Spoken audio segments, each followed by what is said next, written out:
Hey, it's Autumn Blossom and welcome back to the channel. If you can tell from the title, this video is about how I planned my novel. Now, the original idea for the story came around when I was in college, so 4 or 5 years ago.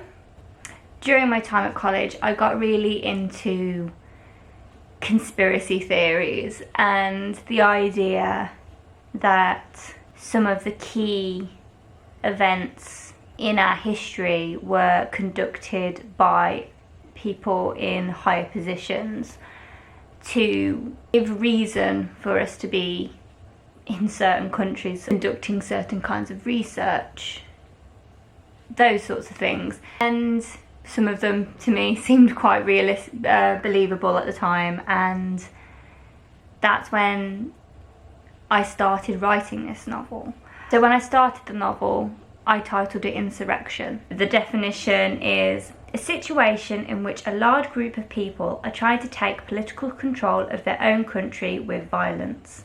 It is still called Insurrection now, though I'm not too sure whether or not I want it to be, or whether or not that might be the name of the second book.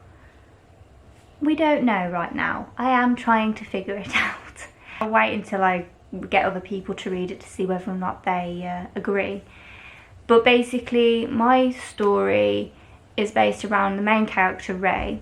She lives in a society run by a group of humans who have manipulated their society to be as compliant as possible by terrorizing them throughout history.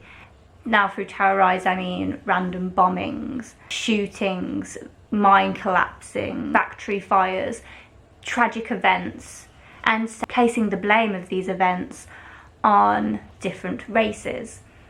Now, the story is fantasy, so by races I mean elves, Nekajin, lizard people, and vampires, shapeshifters, and it is basically humans versus them, and it's just been that way for centuries. This is the world that Ray knows, and one day she's forced to find out the actual truth.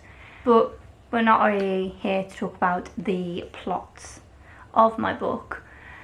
We are here to talk about how I got to the plot. So in college, I was a strict planner, and when I came across issues or I didn't like what I was writing, it would irritate me and I'd stop doing it. And then college ended and I didn't really look at the work for a while, though I'd always wanted to finish it. Then that's when I think I became a bit of a pantser. I would just sit with no plan and write and see how it went. And at the time, I thought it worked great. It was a nice outlet for creativity, but I never really got anywhere. And that's when I really got stuck, basically writing and redrafting, and it just didn't work for me. I couldn't get to any new plot within the story that way.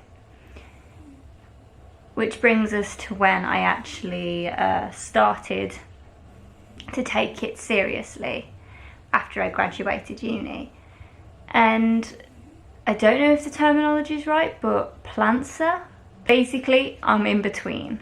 I plan a little, but then I don't stick to it. I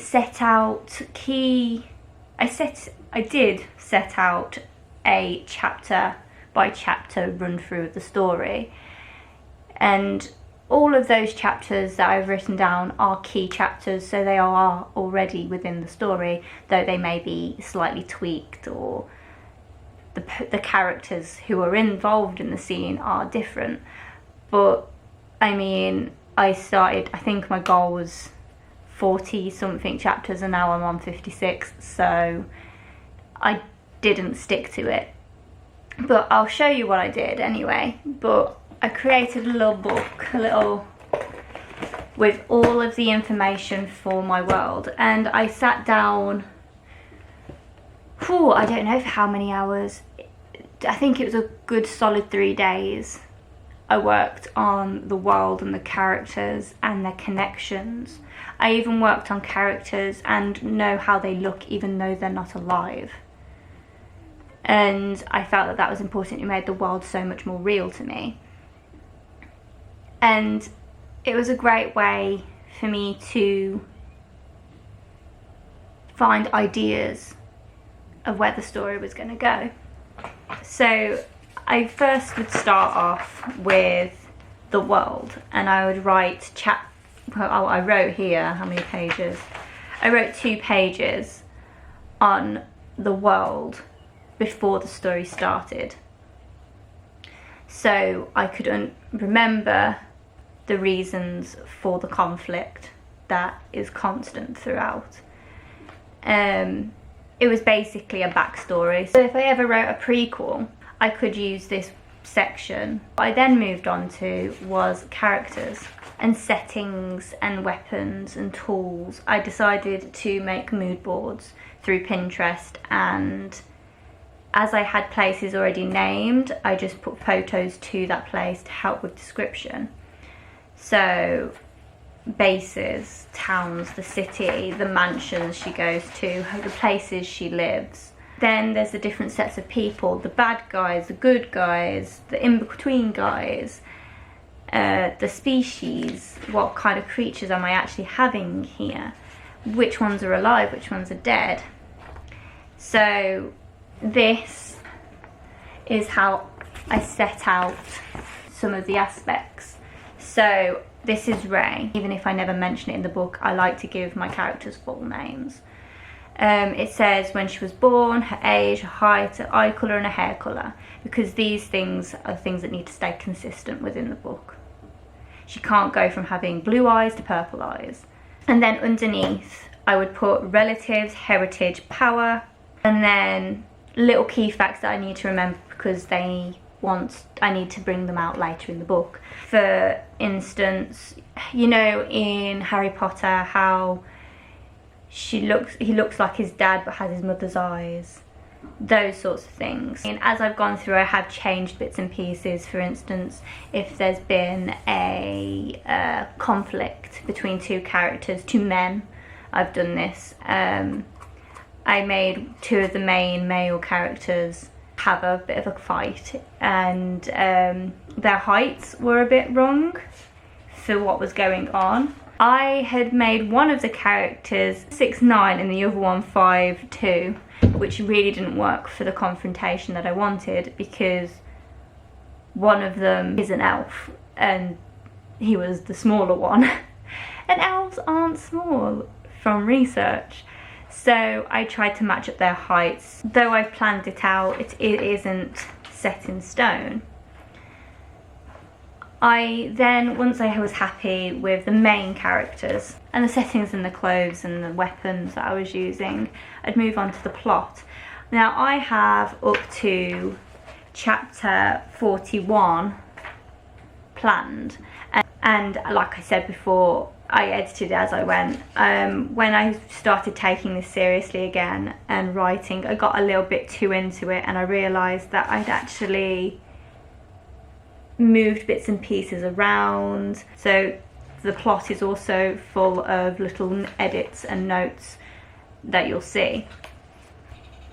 I feel that by doing this, it helped me create a world and have an idea for the story without creating rubbish in the process. And if I ever got stuck on what I needed to write, I could just quickly flip through my plot and see, oh, I am kind of meant to be here by the end of this chapter, or I haven't written this already, it needs to be put in, which was great. But most of the time I very rarely looked to it. It was only when I got nearer the end that I had to really use it, because I was struggling so much to write it in. that is basically it. I don't know whether or not I can count myself as one or the other, though I would say I probably leaned more towards planning. I love a plan, though I very rarely stick to it. Just knowing that I'm able to plan it out and it makes sense and be able to do it is a reassurance. Doesn't mean that it has to go that way. I just know I can do it that way. Thank you for watching this video. I hope you enjoyed. If you did, leave a like and a comment below, and don't forget to subscribe. Hit the bell note to get notified every time I upload, and I'll see you in the next one. Bye.